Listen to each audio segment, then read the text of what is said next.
It may not look like it, but I'm living with something that could send me to an early grave. Loneliness. I never thought of myself as a lonely guy. I mean, I thought I had a lot of friends. It's like Neil. We hang out all the time. I'd say I hang out with Dave approximately 2 times per year.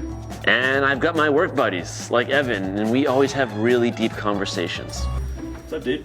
What's up? You heard the new Judas Priest album yet? Yep, Pretty good. it's all right. All right, well, good job, man. The truth is, I'm like a lot of guys my age. We can be pretty lonely and not even realize it. Working out, even spending time with your significant other, all of this stuff does a really good job of convincing you you're not socially isolated, even though you are.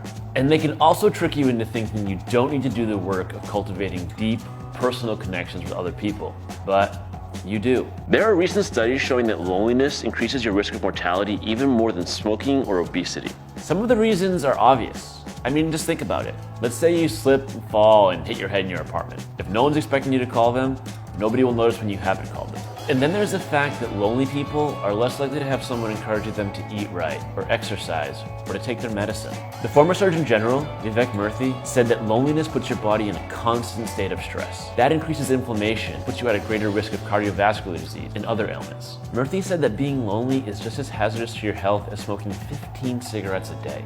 And just like kicking a pack-a-day smoking habit is really hard to do, loneliness can be a hard cycle to break, especially for men. One study found that only 11% of single men felt they had someone to turn to in a crisis. The thing is, men were taught to be tough, impenetrable even.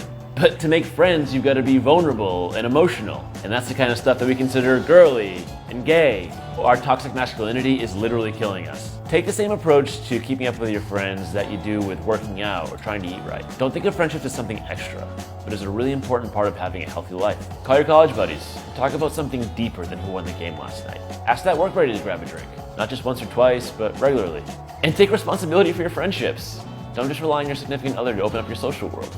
This stuff's not easy, I know that, but it's important. It could even save our lives. Share this video if you think men should take friendships seriously.